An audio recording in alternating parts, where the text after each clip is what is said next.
পথে কোনো সমস্যা হয়নি তো? না, কি সমস্যা হবে? কি হুটহাট সিদ্ধান্তে মামার বাড়ি চলে গেলে? খুব ঘুরতে ইচ্ছে হলো তোমার। কবে আসবে? মাত্র আসলাম ভাইয়ের বাড়ি, কিছুদিন বেড়াই, আসবো পরে। আচ্ছা আচ্ছা। তিথি কোথায়? ও রান্নাঘরে। এই তিথি, মা কল করেছে। আচ্ছা, কথা বলো। আসসালামু আলাইকুম মা, কেমন আছেন? ওয়ালাইকুম আসসালাম। ভালো আছি মা। তোমাকে তো আজ আরো বেশি সুন্দর লাগছে। থ্যাংক ইউ মা। আপনার এরকম হুট করে চলে গেলেন যে? অনেকদিন ছোট ভাইটার বাসায় আসি না, আসলাম। খেয়েছো তোমরা?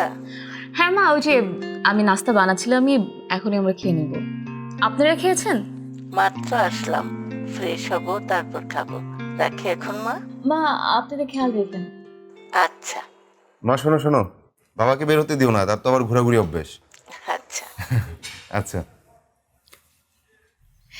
আই, নাস্তা রেডি, চলো। কিছু বুঝছো তুমি? কি বুঝবো? ঠিকই আছে, কি?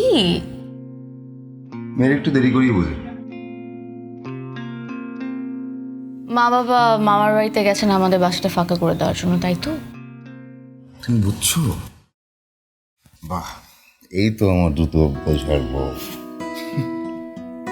আমি রাতেই বুঝছিলাম, তুমি মাত্র বুঝছো। তার মানে কি দাঁড়ালো? ছেলেরা সব সময় দেরি করে বুঝে। আচ্ছা ঠিক আছে, আগে বুঝি আর দেরি করে বুঝি, বুঝলেই হলো, আই, তাই না? নাস্তা খাবার, চলো।